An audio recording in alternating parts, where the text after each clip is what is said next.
So some of you may be aware about Marshall Goldsmith's stakeholder-centered coaching. Some of you may not be aware about it.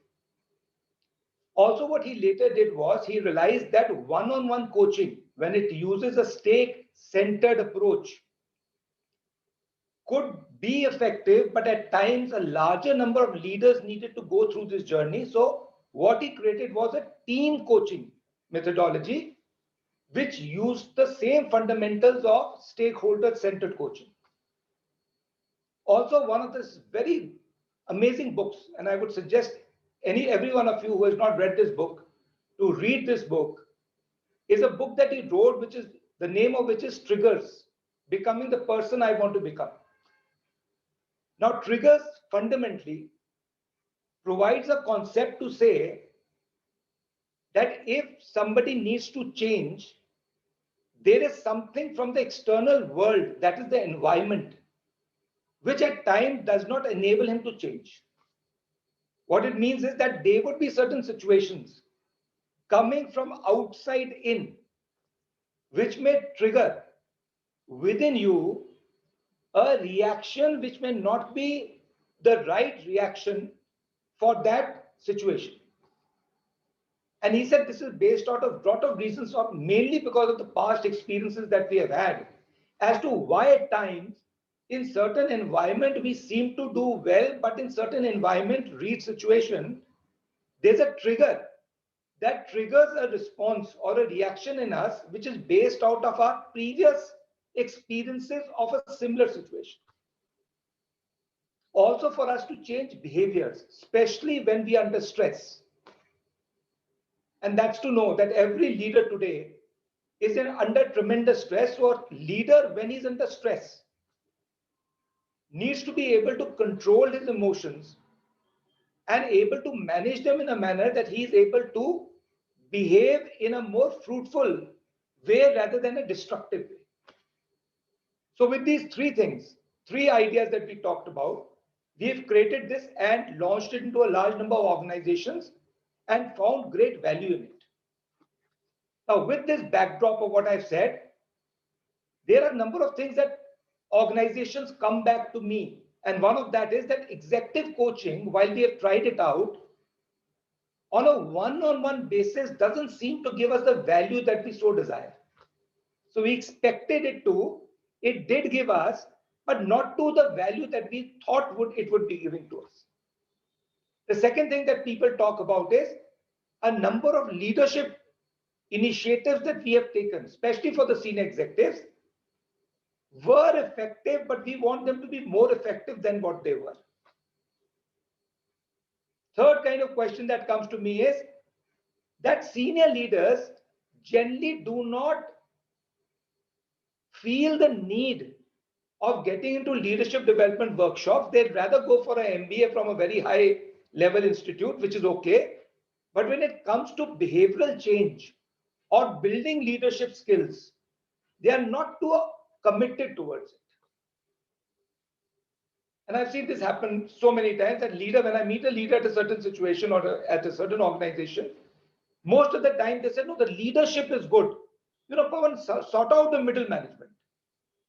So we are good. It is only the middle management and the front line which needs development. We don't really need it. And anyway, we are doing it. We are going to management institutes.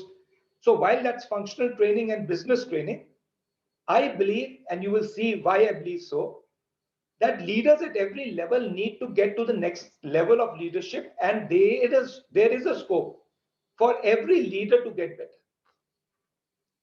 Now, with these questions coming to us, we then started working on the team coaching methodology of Marshall Goldsmith, and we believe the answer to all these three questions is very easily brought out from this kind of leadership intervention that we do. Okay. Now, first thing I must tell you that what is the goal of this web class? What are we wanting to achieve by the end of this webinar? The first is that organizations must understand how they can develop their leaders from the context of the existing role, their potential future role, but most importantly, for achieving organizational results. So that we'll be able to get. So we are not getting into leadership for the sake of it. We are getting to leadership development connected to the organizational goal of the organization. And how can we enhance that possibility of achieving organizational goals? See, actual change occurs only when people around us can agree to the fact that change has taken place. Again, many times when we do one-on-one executive coaching, the challenge there is that the manager says the person has changed, the leader says, I have changed, but a lot of other stakeholders around him don't really see this on an actionable basis. So this behavioral change must happen in the day-to-day working of the leader while he's executing his real job, in his real work, and it should be on the job in real time. So just about thinking about changing. So if you go for a workshop and you think about it, you get great ideas from it. Just thinking about changing is drastically different from actually learning that there's a need for change. But more important, we must learn how to implement that change. So like somebody said this, in fact, Marshall says that it is not that leaders don't know the know-how, that what they need to do. The problem is that while they know what they need to do, they very rarely start doing it. So that is what we are trying to say is, how do we get this implementation part of any learning that we do into the real world, real life, where people on the job are able to see this change happening. So that is what I'll attempt to do. And I would also dare say is that take any kind of training. If that training is supported by the methodology that I'm going to go through, the change that you so require will move from the classroom to the on the job, and it will help a much deeper and much faster way of building new skills and new behaviors. So team coaching is what we believe works well, because individual one-on-one coaching, and that's where there's a problem in India specifically, that when you go and start coaching somebody individually in an organization and the entire team or his peers are not involved in it, the person feels singled out. And many times he comes to me saying, why only me? Why not others? Even my boss needs coaching. Why isn't he getting coaching? So that readiness to change or get a coach and go through that difficult period of change all by yourself without people around you not going through that same discomfort doesn't seem right to senior leaders. So one thing for certain, if you go through team stakeholder centered coaching methodology, it will improve leadership in individual leaders. One, it will not only improve their leadership, its impact will also start happening on the teams. And thereby the team's effectiveness will also increase. Also in this methodology, here while the individual goes through his individual personal growth, he also gets a methodology which he starts using with his team to grow them at the same time while he himself is growing. So what could be even better than this, that while I'm going through a change and getting the value out of that methodology, I can also then apply the methodology with my team members to grow them at the same time. So it seems a more holistic growth, and that is where it starts impacting the organization in a big way, and we are able to create a culture, and I call it the performance enhancing culture within the organization, where every single person, the person who's taking this team coaching, and since he's applying it with his team, a very large number of people start going through this journey of change, and they become more agile and thereby are able to meet the demands of the changing world. So for me, I've been conducting executive coaching of all kinds for the last 7 years. I've also been the head of faculty of Neuro Leadership Group, which is also known as the results coaching methodology of Franklin Covey. I was there with them for 2 years. I've coached around 150 senior leaders in teams and individually in close to around 35 odd companies. And I am personally certified in all three methodologies that I am talking about, triggers. So I'm a faculty of the triggers training, the one-on-one executive coaching training, and also team coaching, all from the stable of Marshall Goldsmith. I'm also fortunate, extremely fortunate, to be part of Marshall Goldsmith's movie based on his life, known as The Earned Life. And I've been the only leadership coach from India called upon to be a part of it, based on the work that I had done for him in India, and which was very, very successful. Also, other than Marshall Goldsmith's methodology of coaching, I've got 3 to 4 more methodologies of coaching in my armory, so to say. And that is why I'm able to integrate the best practices out of all of them and create what I'm going to share with you. While largely it is following methodology of Marshall Goldsmith, it has elements of other coaching methodologies too. So that's a little bit about me. So my experience is that when I started conducting executive coaching, one-on-one executive coaching, the typical executive coaching that we talk about, I realized that the change that was desired from the executive who was being coached was from the context of what his manager felt the person needed to grow in. And that's what happens in executive coaching. You meet the manager says, Mr. X, who reports to me, needs to grow in these 2-3 areas. So the perspective of the areas in which the person needs to grow comes from a single person by and large, and that is the manager. Good, bad, that is the fact of executive coaching one-on-one. Also, when this was being talked about, and I then had my first goal setting session with the coachee, the leader who was being coached, many a times they were not convinced with some areas of development which their manager felt they needed to get better at. So they were not truly convinced that these were the areas that they needed to get better at.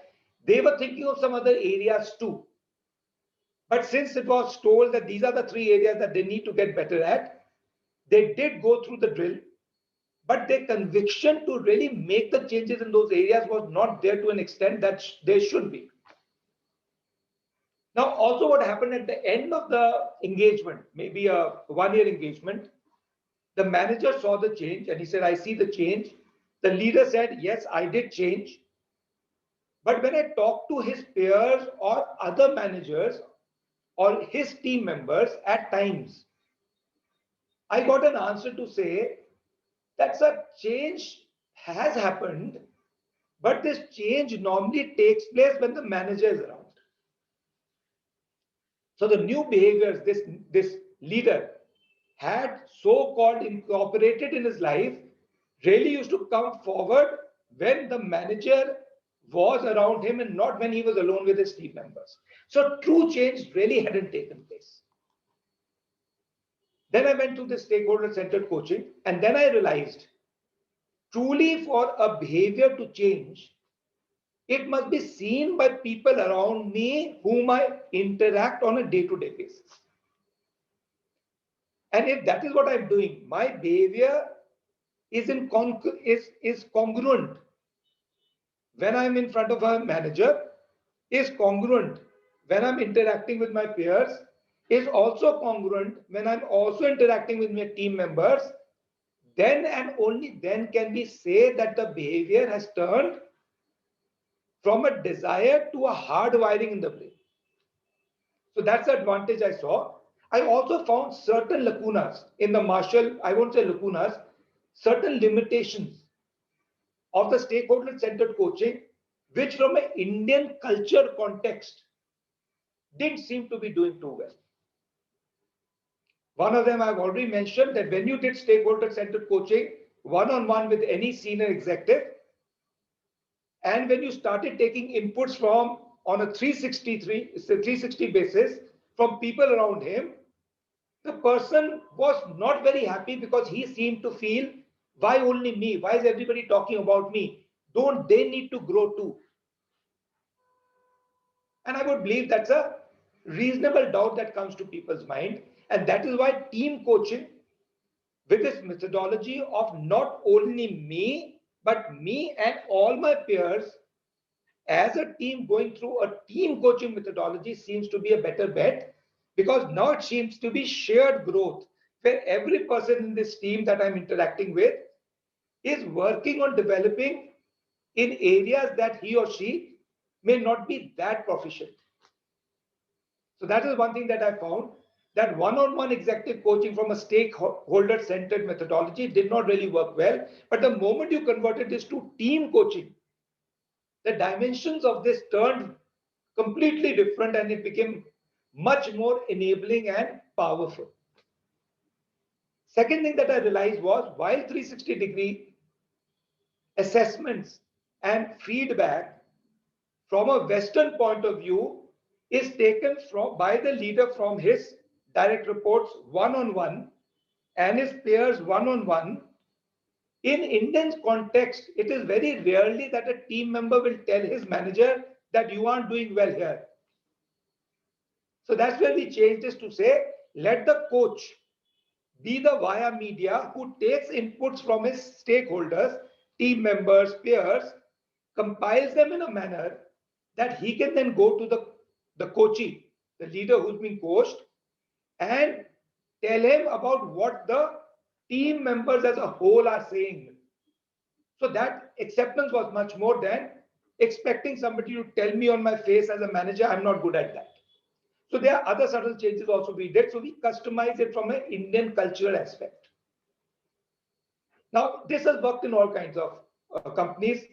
A lot of people say, Pawan, I am in the finance sector. Have you worked in the finance sector? So I say, leadership growth across any sector, the methodology remains the same. The focus on competencies may change. So what we are talking about here is a process which can develop any competency in any leader working in any kind of organization. So the process is holistic. Also, what happens here is, when you see your manager, your leader, making that effort to grow and change himself, it's a huge empowering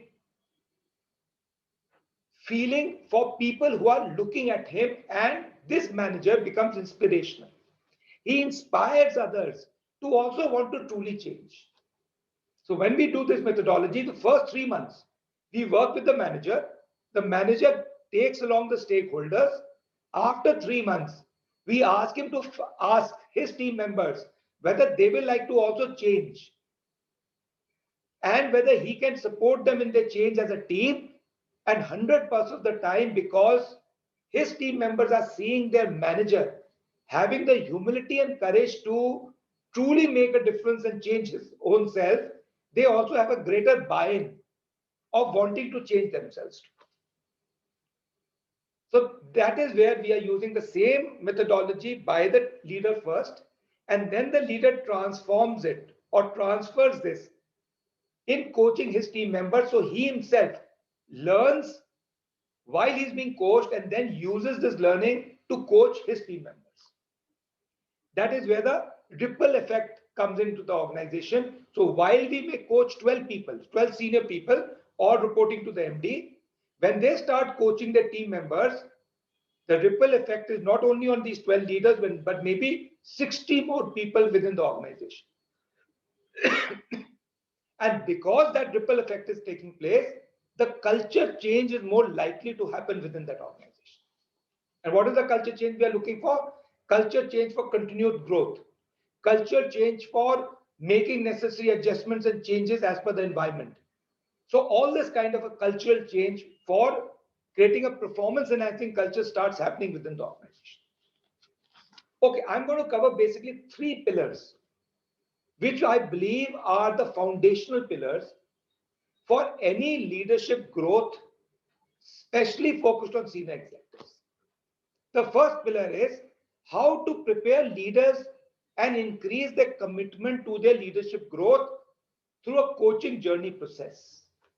So unless you don't have leaders wanting that, wanting to be coached and agreeing to taking that journey, which is a long-term journey for developing their leadership skills, you cannot change them. That's for certain. So how do you do that is the first pillar that I'll be talking about, which is again a part of the intervention that I'm going to talk about. In fact, very surprisingly, initially when I started coaching people, I thought it dependent on me, how well the person changed.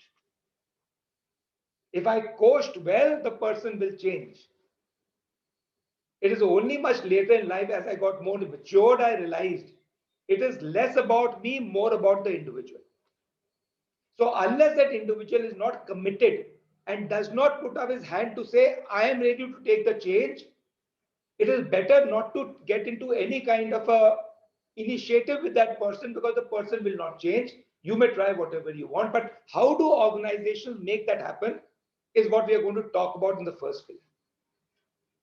In the second pillar, after the commitment comes, how do you ensure that the leader who's going to this journey is able to be accountable to saying, so he said, I want to grow, to what he said.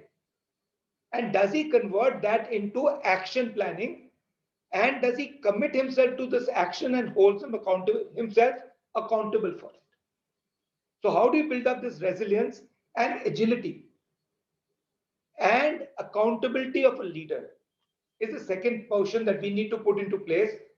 Otherwise, the person may say, yes, I want to change, but somewhere during the journey, he may lose heart.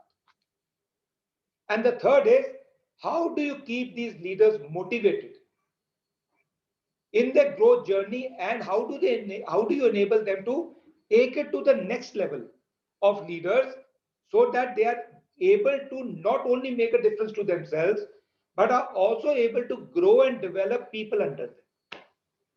So these three pillars is what I'm going to talk about. The first pillar, as I said, how to prepare leaders and increase their commitment to their leadership growth through a coaching journey process.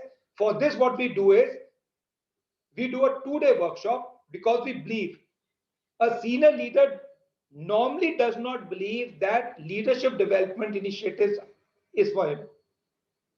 So firstly, we have to prove it to him that this intervention that we are talking about, we have to increase his awareness and acceptance.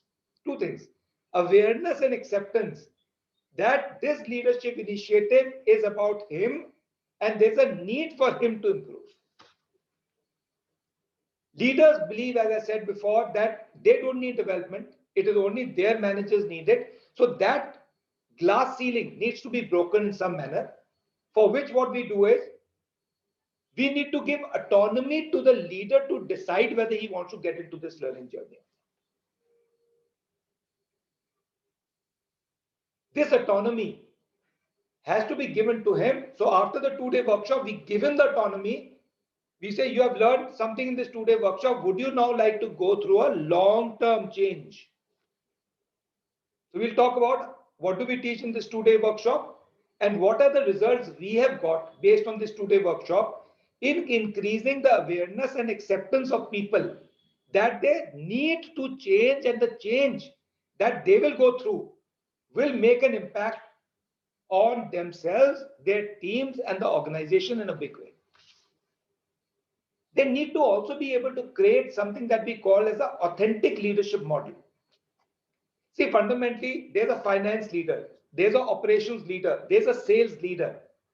If we say that all three of them need the same kind of leadership model, aspirational leadership model, I think that would be the most untruthful thing that I would ever say. Because there could be certain areas more relevant to the financial head, more relevant to the operation head, more relevant to the sales head, and the model that they need to, and I'm talking about the aspirational leadership model that they need to aspire to achieve, must be built in a very unique manner, which is completely connected to their roles, responsibility, and results that they want to achieve in that organization. So they need to be able to see that the model that I have created is truly relevant to me, and it's not a generic model. And again, this we help them do it in the 2-day workshop. Each one creates his authentic leadership model. And if I have created a model myself, would you believe that I would be more committed to wanting to achieve it? So that's what we do. Secondly, they must be aware that the leadership growth areas in which they need to improve must come from within themselves, and I needn't be the one telling them this is where you need to improve. So that awareness of where I need to grow after getting stakeholders' input, but coming from within me to say, this is the input I want, I've got, these are some areas that I can improve in. If I improve in these two high impact areas, I can make a major difference to my team members, myself, and the outcome. And hence, he's got the autonomy to choose which leadership growth areas he would like to work on. Again, part of autonomy. And then they need to understand the process and have the ability to be convinced that this is the process that will work for me. So these four elements is what we want to do. And the fifth, of course, is how do they then create a culture of continuous change, growth, and improvement within the organization. So these five elements is something that need to be understood by the manager or the leader, and only when he's convinced that all these 5-6 elements are in place will he then increase his commitment to really making that change. So what we do for this, we do a 2-day workshop to increase the awareness of the entire leadership development and the coaching process. Also, they develop the authentic leadership model. They also understand the cost benefit analysis. So they do a actual cost benefit analysis of the change that they are going to go into. So what's the benefit of the change? How would it impact me and my team and the organizational result? And what is the cost to it? And the cost is I need to spend time. So they kind of put this into perspective that there's a benefit, but there's also a cost. Am I ready to bear the cost to achieve the benefit that is coming out to me right now? Because nothing comes free, right? As they say, there's always an energy input that you are putting in, time input that you are putting in. Now, whether these areas that I'm talking about are the tipping point behaviors that will truly make a difference to me and they are worth my effort to go into it. We also tell them and demonstrate to them, and they learn during this 2 day how they can apply this to also improve their team members. And finally, how can they create or use this process for a long-term intervention for their own leadership growth and team growth. So these are 4 modules that we do. First is authentic leadership model. This is they create their own model of leader they want to become. They also go through the leadership journey. They take input from stakeholders, identify 1 or 2 leadership growth areas which they want to be committed to making a difference in. They also understand where their team is as of now, where would they like their team to be, so that the team can achieve the new goals that are being given to it for that year, and how to breach that gap from where the team is to where the team needs to go. So how do they need to support team members under them to breach this gap from where they are to where they need to go? And finally, how does this entire journey look like for the next 11 months? So this 2-day workshop enables a greater amount of awareness and acceptance coming to leaders. Now, this is what we have done. 57% of the leaders that we have trained so far have been between 20 to 25 years of WorkX. 21% have been in the area of above 25. 16% have been in the area of below 15 years, and the remaining 11% between 15 to 20 years. So you will see largely it is for and can be used for anybody 15 years and above of experience to around 25 years of experience.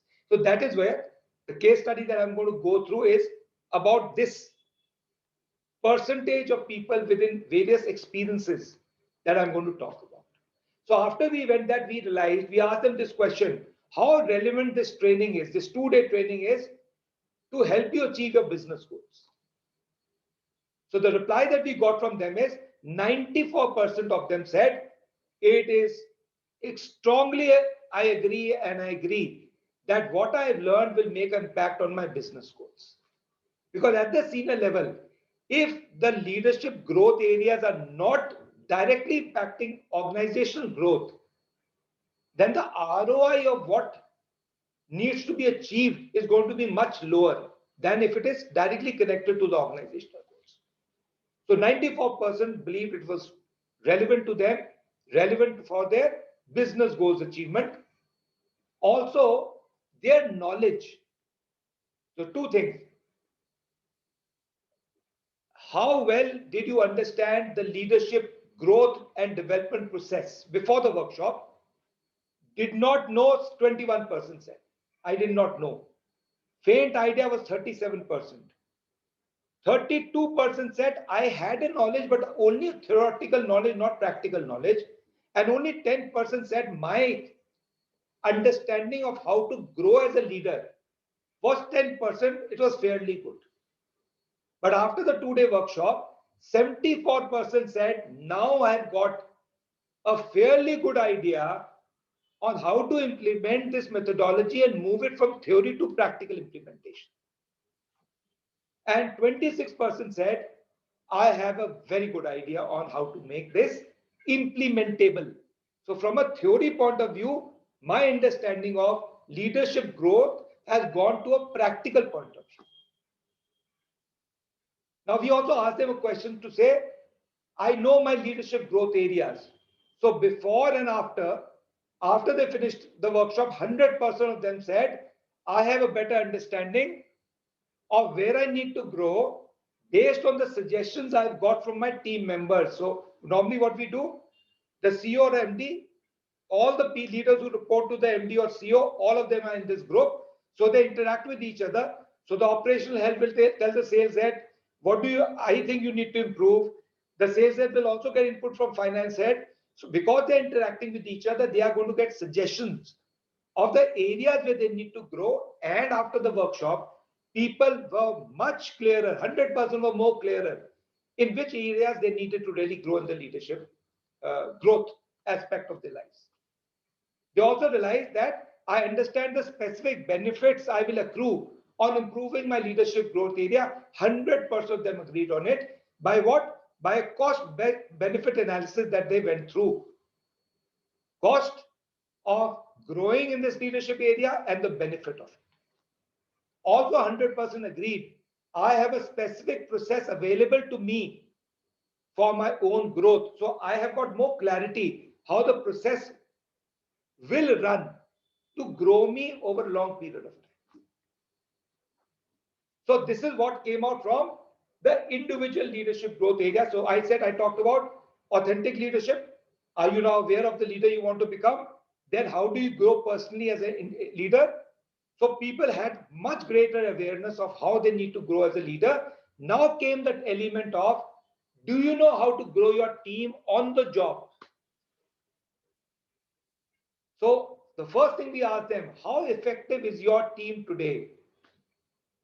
So on an average for maybe around 150 plus people that we have talked to and taken inputs from, an average of team effectiveness that is coming out is 5.8. And what is the aspirational team effectiveness that people need? It's coming out to be 8.9. So the first thing they were able to, through a gut sense, a big picture overview, say 5.8 versus 8.9. So this is the gap I want my team to cover to be able to get my team goals. And again, once they went through this team growth journey and how to grow teams, we asked them a few questions. We as a team understand our team's leadership growth area. So one is my individual leadership growth area. One as a team, how do we need to interact with each other? And these are the team growth areas, because at the end of it, if I grow, but I don't collaborate, I will be able to achieve only that much and no more. So 94% of them says, we have been able to identify, we as a team, how do we need to interact with each other differently, and how do we need to get better at it? We also ask them, we as a team understand the specific benefits. Again, that is a cost benefit analysis of the team growth areas.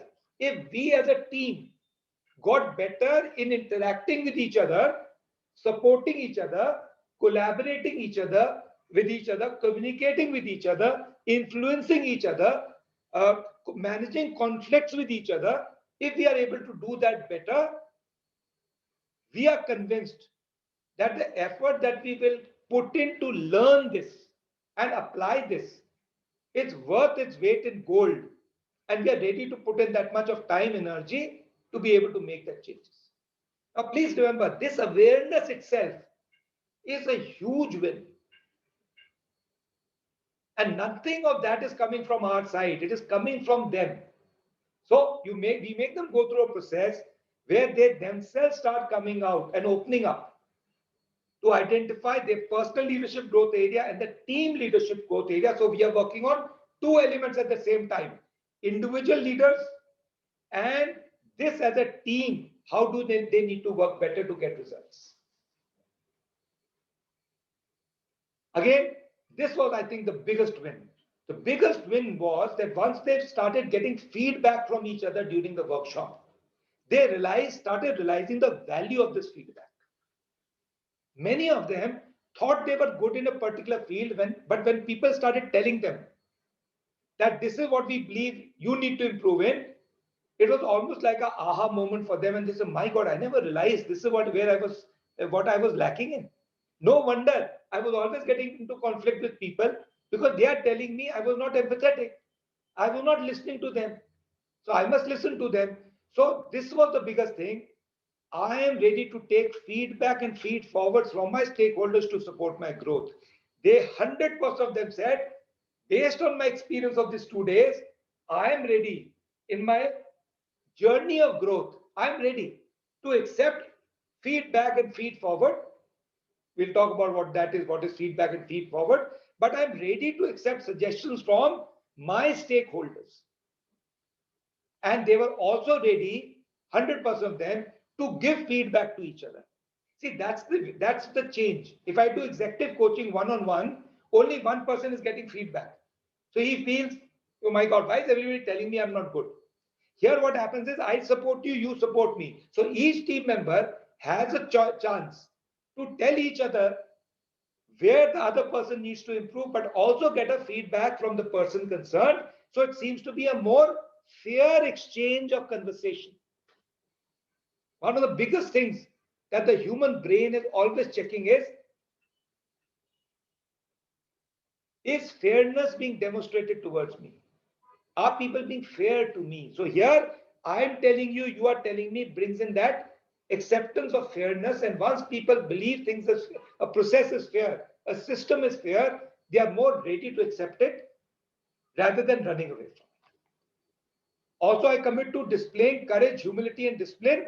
So we always believe there are three things that are required for change to happen. Firstly, the courage, or I would say, firstly, the humility to accept that I need to change. Second, the courage to get out of my comfort zone and start doing things that I've never done before, because that's where the change will come.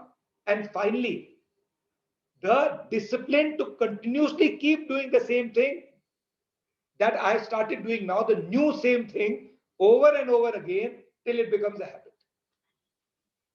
So this is all coming out from this 2-day workshop, and people are saying, I'm ready for feedback, I'm ready to give feedback, and I'm ready to demonstrate courage, humility, and discipline.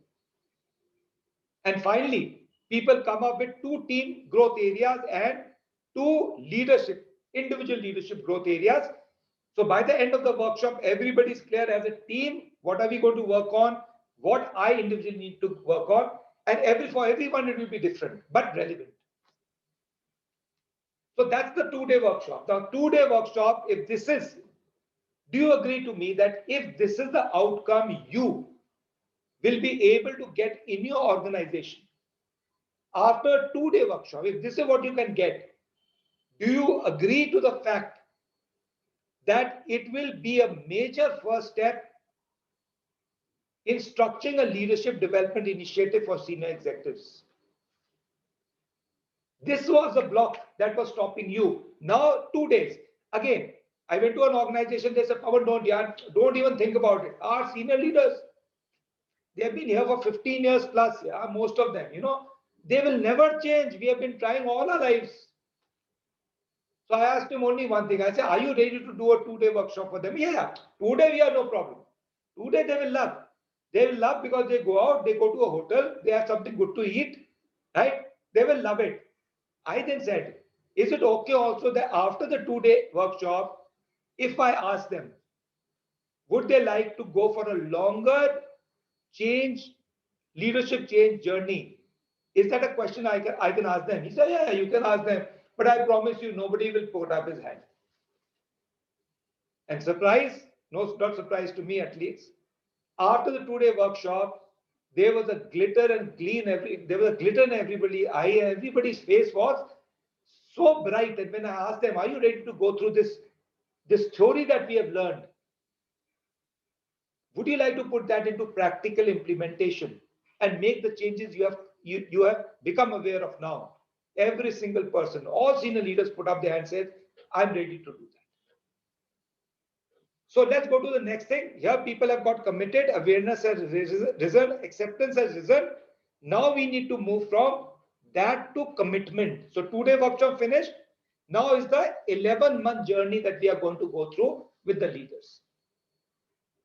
Now this is how normally any change takes place. If you ask a person to change, the first will be shock, second will be anger, the third will be resistance, and then when you allow him to think on his own, reflect, giving him a safe environment, interact with people, and understand that everybody needs to grow and everybody has areas of development. And when he has a certainty, because brain loves certainty, he becomes certain of the process that needs to be taken. That's the time when he will go to awareness and acceptance first. From awareness and acceptance, we need to then make him do a few actions, pre-actions, before he gets into an action stage. So this is what we are going to talk about. Next stage is, what action do we need to take before we launch this leader into his leadership change journey along with his team? We love action. The preparation and planning is very important, both for the psyche and also for building up the will to make that change in your life. So what do we do here? We have finished the team workshop, which is given here low. Yeah. From this, we go to the coaching and action planning monthly. And then we go to a methodology where on a quarterly basis, we measure the changes that are taking place. So 11 monthly team coaching sessions are done. In that, the monthly action plan is made by each individual. Each one focuses on his leadership growth area. The monthly coaching sessions enable people to get inspired by the early adopters. And as they see major changes happening in some of them, the others also start getting on board to make the changes, because ultimately at a senior level, nobody wants to be seen as a failure. So what happens is this keeps the momentum going. Also, the best part here is leaders start learning from each other. So it becomes more contextual to the environment in which that company is working. It becomes more contextual to the challenges that company has. And what certainly starts happening is, as certain leaders talk about what they have done and the results that they have achieved, the others also start picking up these best practices and applying it in their roles and responsibilities, if they are applicable to him to get the business results that they want. Also, what we do here is we also nominate peer-to-peer coaches. So here, one team member will be a peer coach to the other and vice versa. So they start not only getting coached during this monthly team coaching sessions, they start applying coaching methodology to coach each other too. See, that's the challenge I always had when I was doing coaching workshops. Teaching a person how to coach in a 2-day workshop will never make him a good coach. You need to support him in the coaching journey when he starts coaching people. And that is what happens here. Every leader starts coaching each other. And when this happens month on month on month on month, his coaching skills and coaching ability grows and becomes better. And his confidence to believe in the methodology of coaching also grows big time. So that is what we do in the monthly sessions. In these monthly sessions, they make a plan for the next 30 days and they follow up with team members and other stakeholders to get feed forward to say, these are 4 steps that four behaviors I had to demonstrate in team meetings. Did I do that? Did you see that do it? Now, again, from an international context, it is done one-on-one. From an Indian context, I do it or my team does it. We get inputs on an anonymous manner from stakeholders, put it in a bundled up group, and then share it with the leader because that is more acceptable to leaders. Otherwise, people in India tend to be too kind to each other. Why should I tell him he hasn't done anything? It will soar our relationships, and relationships are very important to us Indians. If I tell you I didn't see any change, you will feel it, you will take it to heart, and you will not talk to me for the next 1 week. That is why here we become the via media to get that feedback as to what commitment the person had taken. Did he hold himself accountable to it or not? Also, what we do is we go through something known as a reflection phase where each leader identifies the objective. We call it the O God methodology. So you do some action, come back, identify the objectives. What are the 4 behaviors that I wanted to demonstrate? What did I do good? What did I learn from it? What were the obstacles which prevented me to do it? And what can I do different next month to be able to be more effective in the area that I want to be getting effective at? So there is a reflection process, a continuous learning process methodology also, which every leader learns and every leader coaches each other on this methodology to get better. I ask this question many times from people. I ask them once, I say, I'm going to read out a sentence or speak a sentence. If you believe that what I'm saying is right, put up your hands. And the question I'm asking you is, do we learn from our experiences? Do we learn from our experiences? Just put up your hands. And everybody puts up his hands. And then I say, we never learn from our experiences unless we reflect on our experiences. So this reflection phase is, oh God. Also, then as we said, there's a peer coach who also talks to you and helps you refine your action plan for next month. So that month and next month. So this is the process we follow from month on month for 11 months. First is involve stakeholders, ask, listen, thank. That is being done by me. I ask them, these are 5 things that the person committed himself to. Can you tell me you saw it or not? When he speaks, I listen. I thank him for his inputs. Then all of that I go and give it to the leader, who then along with me thinks through what people are saying. What did he not do? Oh God, what he can do better. And then he creates another list of actions he will do next month. And he sends this to all the stakeholders to say, thank you so much for your input. Pawan has given me your input. I appreciate it.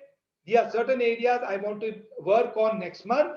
He again puts it down, gives it to everybody. So everybody now starts noticing the behavioral change that the person has committed himself to. Based on that, the person changes. There's a follow-up that takes place. Again, back month on month on month, we are going through this cycle of change and accountability. Now, this is where we have a format again. Feed forward from the past month. What did I get? Feed forward for the next month. What can I do differently next time?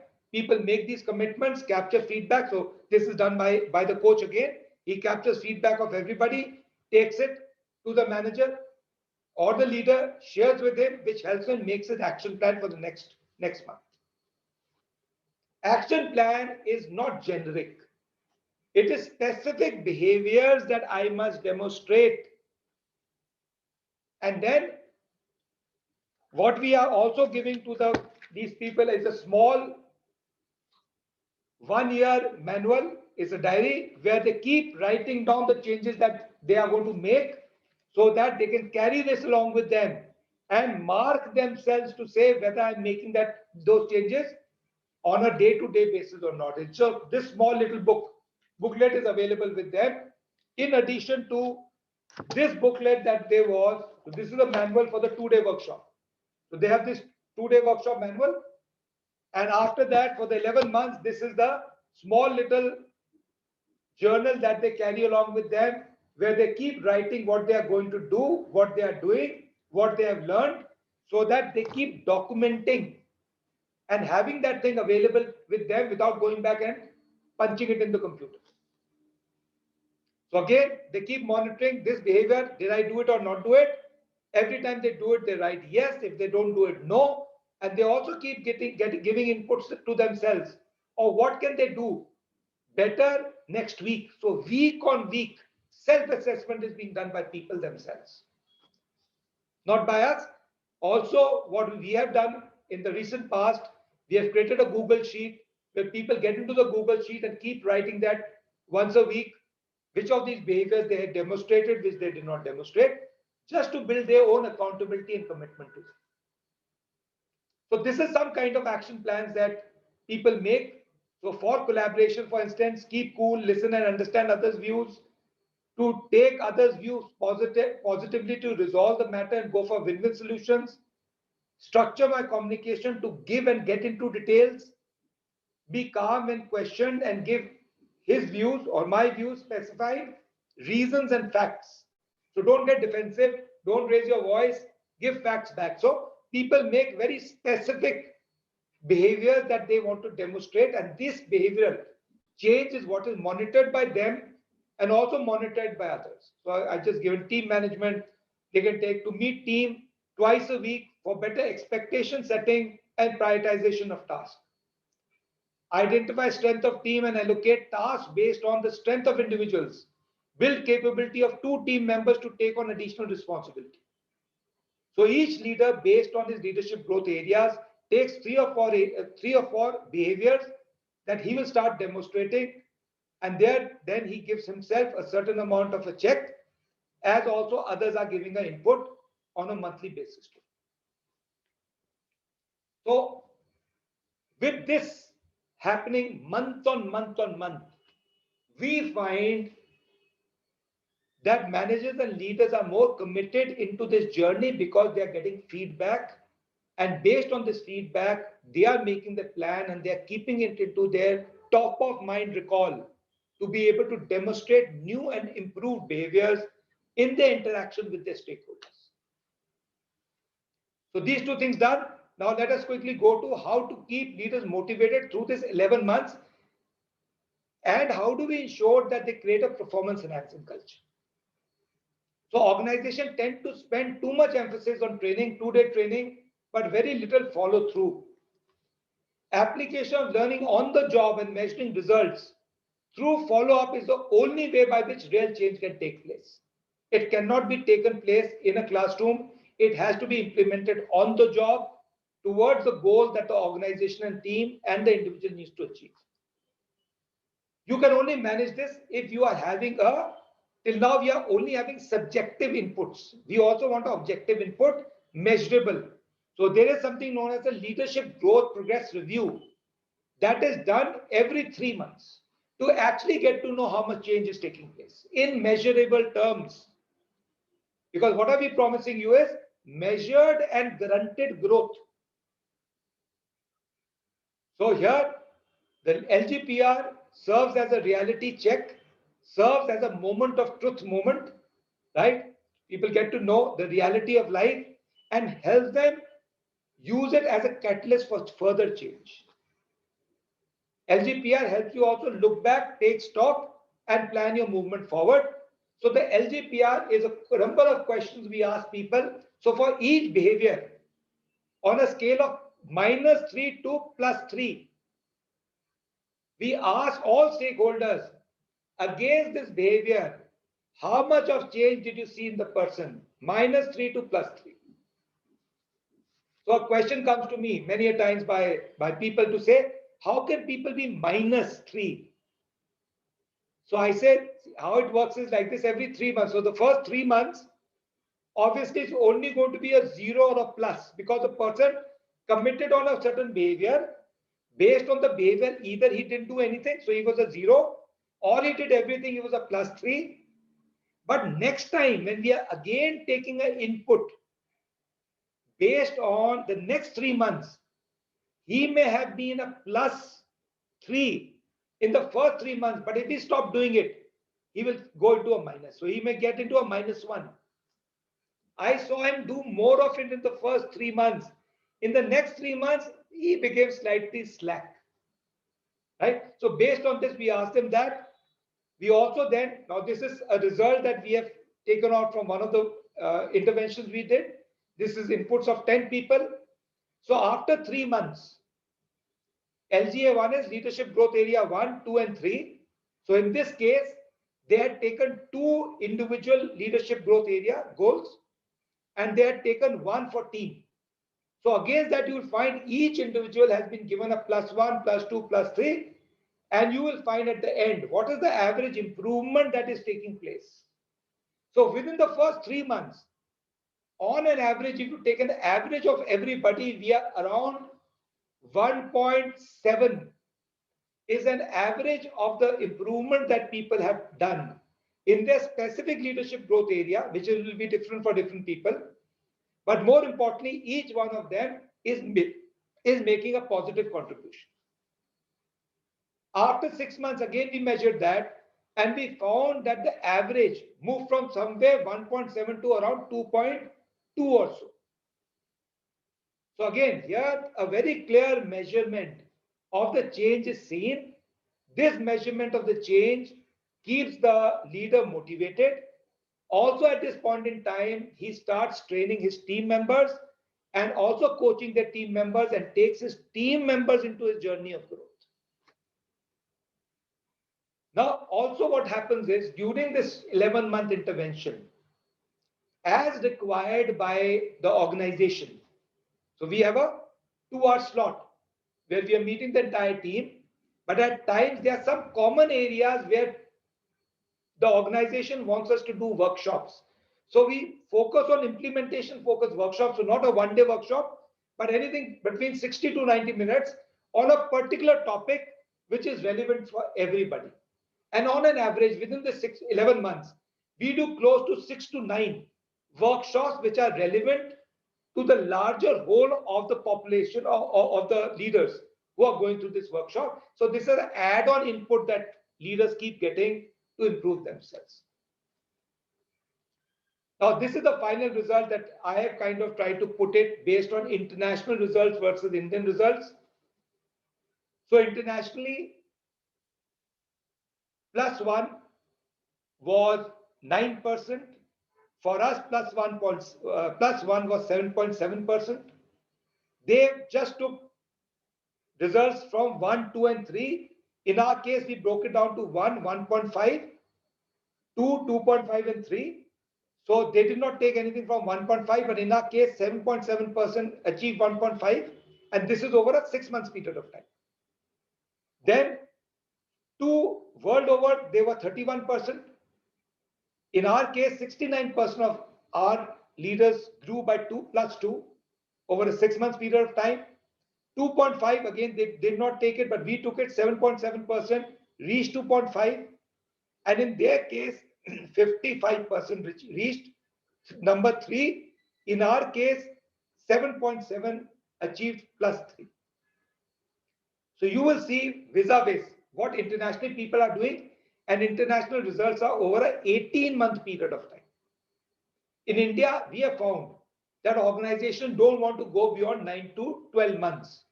And here I've kind of taken till 9 months. I mentioned 6 months, but it's 9 months.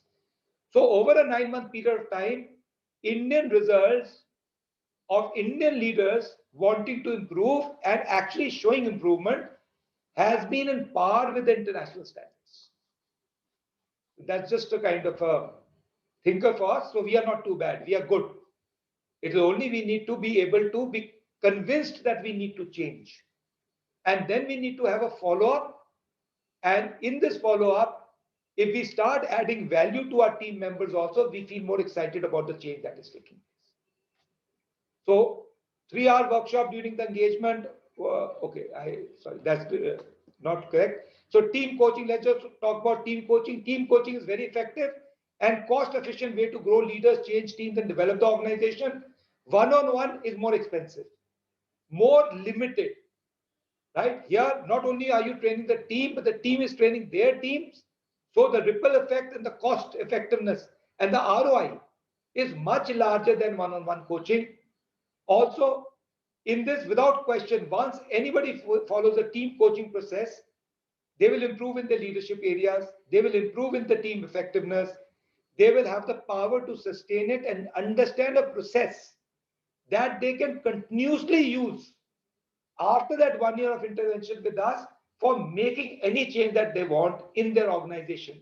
So they become independent of us after 1 year. I think that's another great thing that happens here. We don't want to be dependent. We don't want organizations to become dependent on us. There are so many organizations we want to give value to. So here we are building up a capability of a leadership team to go through a leadership journey of themselves and their team, and then having a process which they can use year on year on year to make the necessary changes that are required of them. So this is what I wanted to cover. Any questions, if you have, you can just put it in the chat box, in the Q&A. I would love to take those questions on. So we are open to questions. Any questions that you have, you can type there.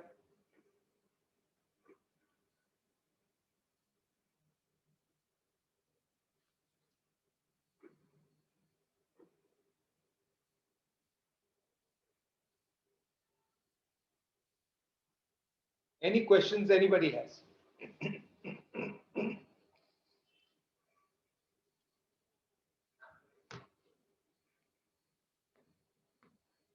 No questions? Yes. Thank you for the exciting. Thank you. Thank you, Sajjan. Great. Any questions anybody has on this entire methodology? I'd love to take it.